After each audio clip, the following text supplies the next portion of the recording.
Marcos capítulo 10, leremos a partir do verso 17. A minha versão é um pouco diferente. Hoje acabou que eu troquei a versão da Bíblia ao vir, mas a palavra do Senhor é a mesma, queridos, é apenas uma questão de linguagem. Marcos, a partir do verso 17, Marcos capítulo 10, a partir do verso 17. Quando Jesus ia saindo, um homem correu em sua direção e se pôs de joelhos diante dele e lhe perguntou: Bom mestre, que farei para herdar a vida eterna? Respondeu-lhe Jesus: Por que você me chama bom? Ninguém é bom a não ser um, que é Deus. Você conhece os mandamentos: não matarás, não adulterarás, não furtarás, não darás falso testemunho, não enganarás ninguém, honra teu pai e tua mãe. E ele declarou: Mestre, a tudo isso tenho obedecido desde a minha adolescência. Jesus olhou para ele e o amou. Falta-lhe uma coisa, disse ele: vá, venda tudo o que você possui e dê o dinheiro aos pobres, e você terá um tesouro no céu. Depois venha e siga-me. Diante disso, ele ficou abatido e afastou-se triste, porque tinha muitas riquezas. Jesus olhou ao redor e disse aos seus discípulos: Como é difícil aos ricos entrar no reino de Deus. Os discípulos ficaram admirados com essas palavras, mas Jesus repetiu: Filhos, como é difícil entrar no reino de Deus. É mais fácil passar um camelo pelo fundo de uma agulha do que um rico entrar no reino de Deus. Os discípulos ficaram perplexos e perguntavam uns aos outros: neste caso, quem pode ser salvo? Jesus olhou para eles e respondeu: Para o homem é impossível, mas para Deus não. Todas as coisas são possíveis para Deus. Então Pedro começou a dizer-lhe: Nós deixamos tudo para seguir-te. Respondeu Jesus: Digo-lhes a verdade. Ninguém que tenha deixado casa, irmãos, irmãs, mãe, pai, filhos ou campos, por causa de mim e do Evangelho, deixará de receber 100 vezes mais, já no tempo presente, casas, irmãos, irmãs, mães, filhos e campos, e com eles perseguição, e na era futura a vida eterna.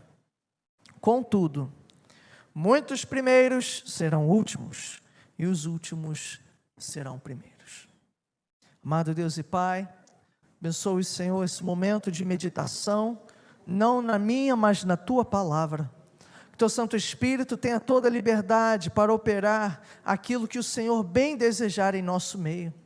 Eu peço que o Senhor tire toda distração, toda ansiedade, toda notificação de celular, todo pensamento inoportuno, todo problema, Senhor, que fique do outro lado da rua. Que nós possamos ter foco naquilo que vem do alto, que é a Tua palavra, Senhor, que é a Tua mensagem, que pode alimentar a nossa alma. Meu Deus, eu peço a Ti também a Tua capacitação, para ser fiel à exposição do Teu texto sagrado. É o que nós Te pedimos, e já Te agradecemos, em nome de Jesus. Amém.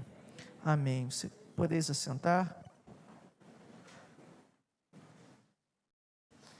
Hoje nós assistimos a Argentina ser campeã do mundo, para a alegria e tristeza de muitos. Muitos dizendo que era a Copa do Messi. E quando nós olhamos para esses jogadores de futebol, não só o Messi, como o Neymar, há muitas pessoas, muitas famílias que gostariam que os seus filhos fossem como o Neymar, ou talvez, se não tem filhos homens e sim filhas meninas, muitos gostariam que a sua filha casasse com alguém, tal como Neymar, alguém bem-sucedido, alguém famoso. E essas tendências não são novidade. Naquela época, havia um jovem também que devia ser o partido em Jerusalém. Era alguém que era rico, mas não somente rico, mas ele era muito jovem. Então, só havia duas explicações para tentar entender a riqueza desse jovem. Ou ele, por ser jovem, tinha essa riqueza porque ele a recebeu como herança, ele veio de uma família com sobrenome chique, era alguém que herdou posses, era alguém filho da alta sociedade, ou era alguém que mesmo jovem batalhou, trabalhou muito e conquistou a sua riqueza. Então, de um jeito ou de outro, era uma pessoa bem-sucedida, seja como um trabalhador, seja se ele fosse alguém que herdou essa riqueza. A palavra de Deus não diz, só diz que ele era um jovem rico. Mas ele não somente era rico, e era jovem, possivelmente com saúde, ainda no início da vida, mas era alguém que temia Deus. E é interessante, se você fechou a sua Bíblia, acompanhe comigo o texto. Esse jovem, que possivelmente era um grande partido, há muitas pessoas que admiravam a vida desse jovem, se não queriam ser como ele, provavelmente queriam casar com ele, e ele chega para Jesus de uma forma dramática, ele corre e se joga de joelhos diante dele, e ele diz: bom mestre, que farei para herdar a vida eterna? Olha a indagação, olha o interesse desse jovem nas coisas de Deus. E então Jesus, vendo aquele ato dramático na frente de todo mundo viu aquela cena, Jesus começa a dar corda para ver qual era desse rapaz. Jesus começa a perguntar, a fim de tentar entender as intenções dele, de conhecer esse rapaz.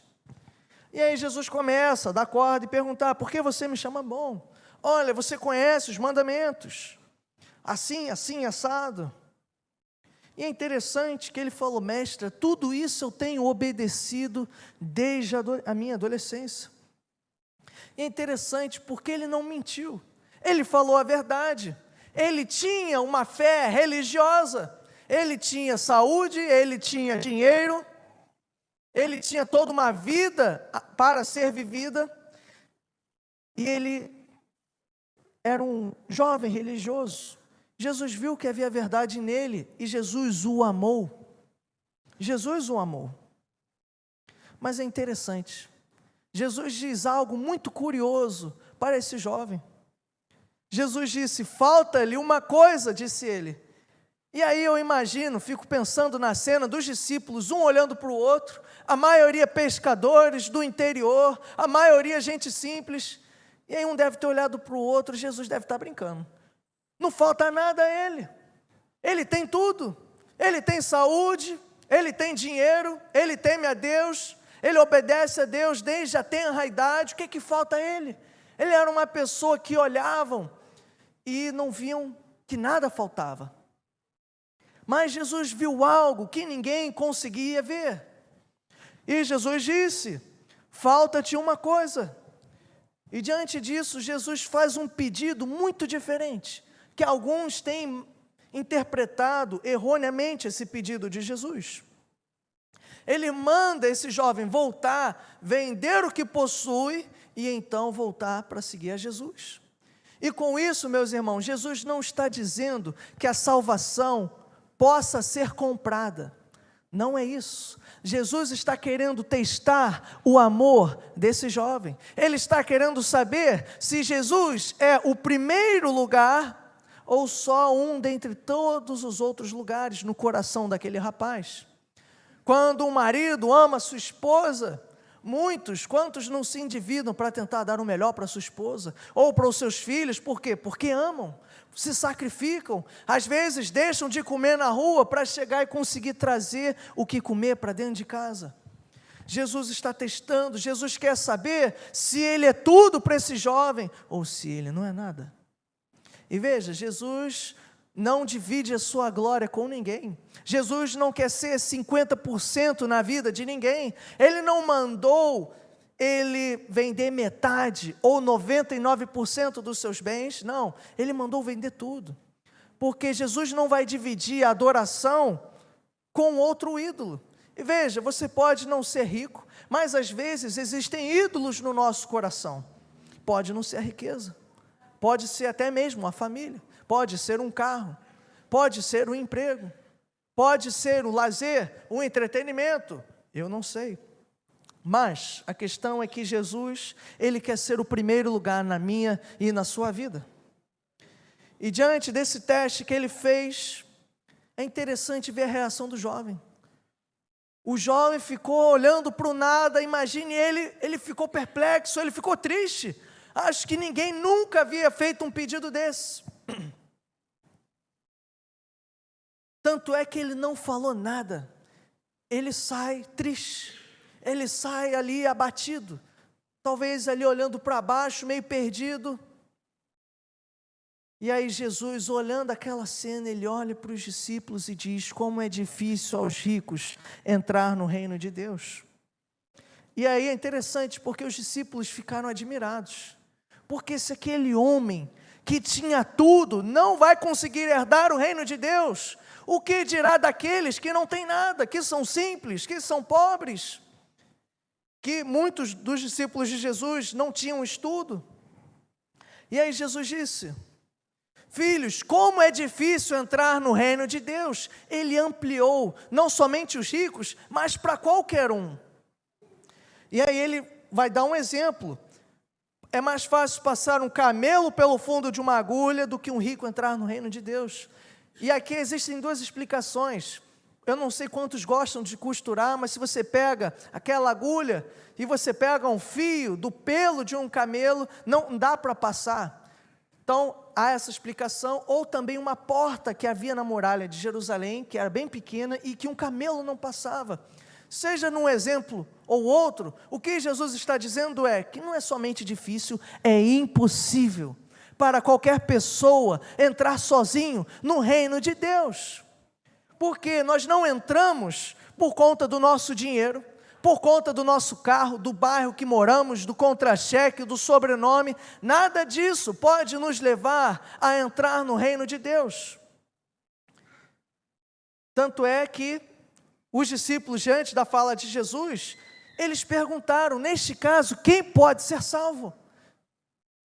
E aí Jesus olhou para eles, verso 27, e respondeu: para o homem é impossível, mas para Deus não, todas as coisas são possíveis para Deus. Nós somos salvos, meus irmãos, não porque fizemos boas obras, mas somos salvos por conta das boas obras do Senhor Jesus. Ainda que sejamos os melhores homens e mulheres dessa terra, nós não seremos dignos do céu. Porque para entrar no reino de Deus, nós não entramos pelo nosso mérito, entramos pelos méritos de Jesus. Ele venceu a morte, Ele se entregou por nós. E aí alguns podem se perguntar, tá, mas e aqueles que abrem mão então das coisas em prol do Senhor Jesus? Quer dizer que não importa então, eu não preciso fazer nada? Tanto é que é isso que Pedro quis dizer, verso 28, nós deixamos tudo para te seguir. Aquele jovem rico não deixou as suas riquezas, mas mesmo a gente sendo pobre, o pouco que a gente tinha, a gente deixou para seguir o Senhor. E aí Jesus disse, ninguém que tenha deixado família ou trabalho, que é o que ele quis dizer aqui com campos, né, que as pessoas trabalhavam no campo, então ou ela trabalhava, ou era sua propriedade, ninguém que tenha deixado casa, família, mãe, irmãos, filhos, campos, por causa de mim e do Evangelho, deixará de receber 100 vezes mais, já no tempo presente. O que Jesus está dizendo? Todos aqueles que em prol da sua mensagem, em prol do Evangelho, abrem mão do que for, ou seja, colocando Cristo em primeiro lugar, Jesus está atento aos nossos sacrifícios, Ele há de nos recompensar. Ele não está vendendo bênçãos, pelo contrário, Ele está dando uma segurança para os discípulos, porque nós podemos colocar Cristo em primeiro lugar, no nosso casamento, no nosso trabalho, na nossa vida, e ter a paz, que mesmo que hajam consequências, Ele estará cuidando de nós. Ou seja, não há nada que você possa abrir mão que Cristo não possa devolver e com juros, que Ele não possa lhe abençoar ainda mais. E é interessante aquilo que Ele vai dizer lá no fim do verso 31, e na era futura, a vida eterna. Aqueles que colocam Cristo em primeiro lugar, recebem por herança a vida eterna. Aquilo que o jovem rico quis chegar, ele chegou, para querer saber como eu posso herdar. Pois bem, meus irmãos, só um meio de herdar a vida eterna é rendendo a vida a Jesus, é tendo Ele em primeiro lugar, como nosso Senhor e Salvador na nossa vida. E aqui ele diz: contudo, muitos primeiros serão últimos e os últimos serão primeiros. Há muitos primeiros na nossa nação, políticos corruptos, milionários, bilionários, mas que desprezam o Evangelho, que acham que nada pode lhes ser acrescentado, mas que aos olhos de Jesus falta-lhes muita coisa. Falta a Ele, falta Jesus, falta o seu Evangelho.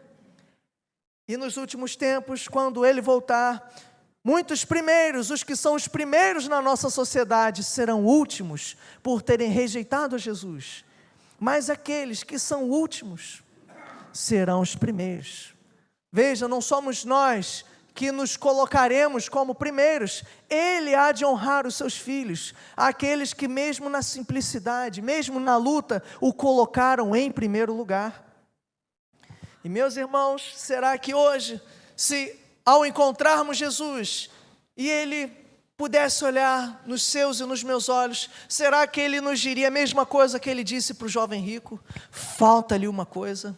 Talvez Ele não lhe diga para vender tudo que você possui, mas talvez Ele lhe diga para você se livrar daquilo que mais nós somos apegados e que nos impede de adorá-lo plenamente, porque Jesus quer ser o primeiro lugar na nossa vida.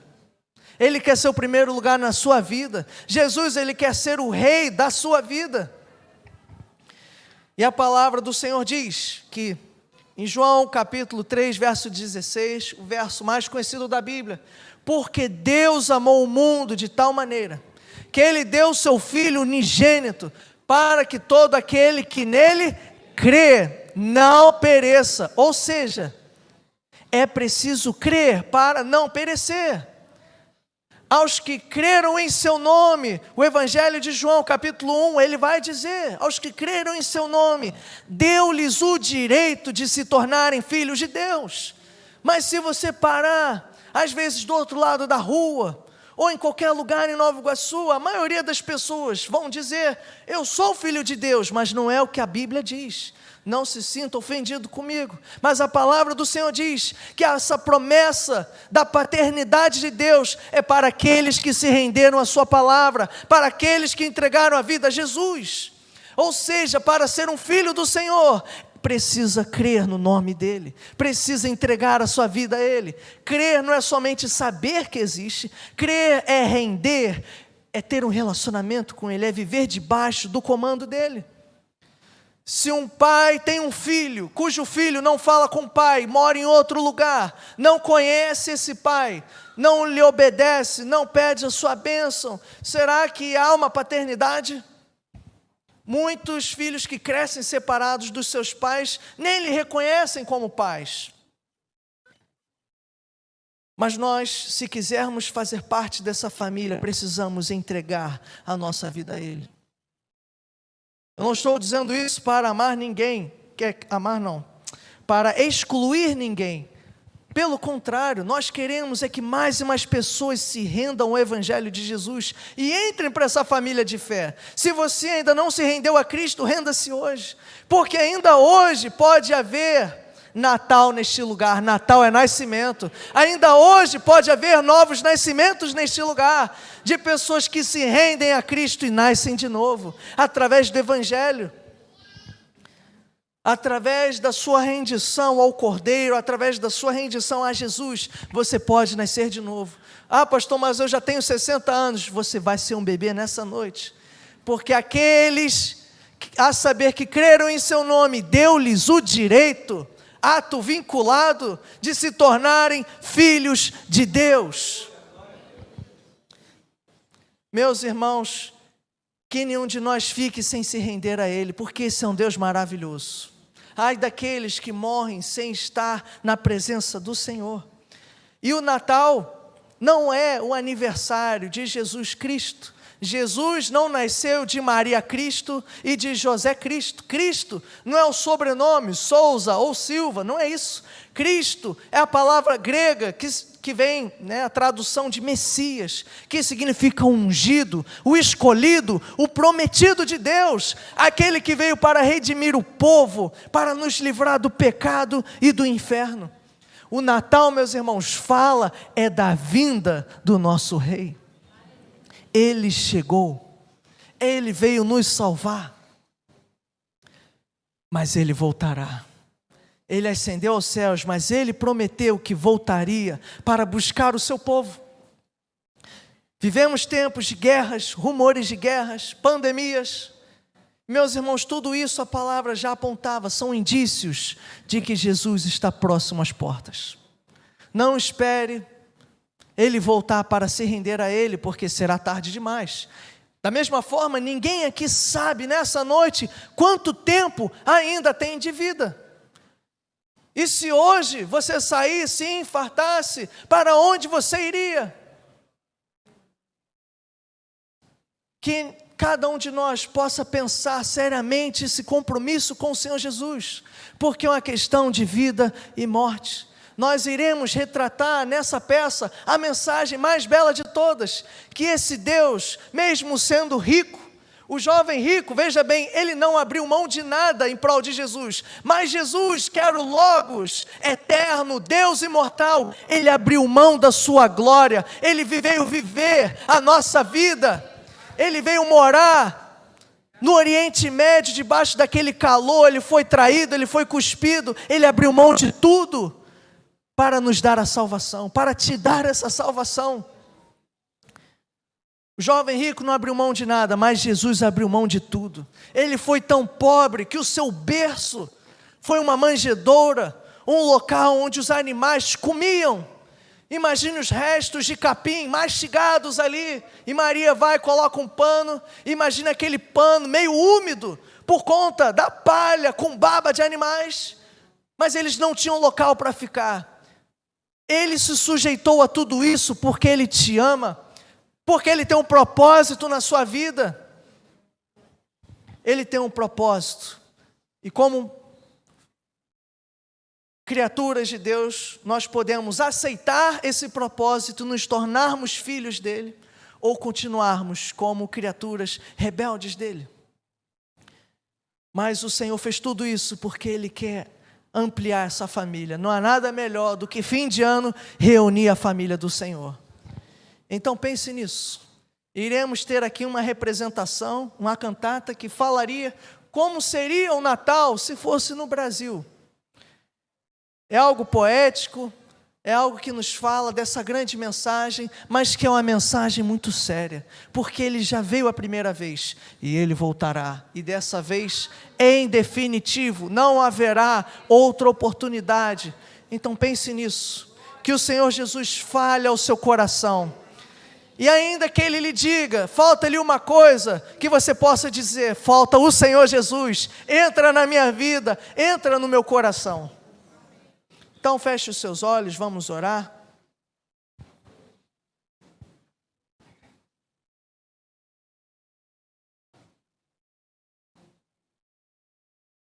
Amado Deus e Pai, queremos, Senhor, te pedir, neste momento tão sério, que o Teu Santo Espírito possa sondar, Senhor, os nossos corações. Que o Teu Santo Espírito possa nos trazer toda a seriedade deste momento, Senhor. Porque talvez alguns aqui não vejam nem amanhã da próxima segunda-feira. Senhor, e ai de nós se morrermos longe da Tua presença, o Senhor está voltando. Senhor, nos ajude a render a nossa vida a Ti. Se existem pessoas afastadas do Teu caminho, que elas voltem nessa noite. E Senhor, se alguém aqui nessa noite que ainda não conheceu o Teu amor, que ainda não conheceu a Tua glória, a Tua palavra, meu Deus, entra no coração dessa pessoa, desse meu irmão, dessa minha irmã, que ela possa fazer parte dessa família de fé. Meu Deus, restaura, Senhor, famílias nessa noite. Meu Deus, eu peço a Ti, Jesus, eu peço a Ti, por cada um dos Teus filhos, que possamos meditar na seriedade dessa mensagem. O Senhor veio, mas o Senhor voltará.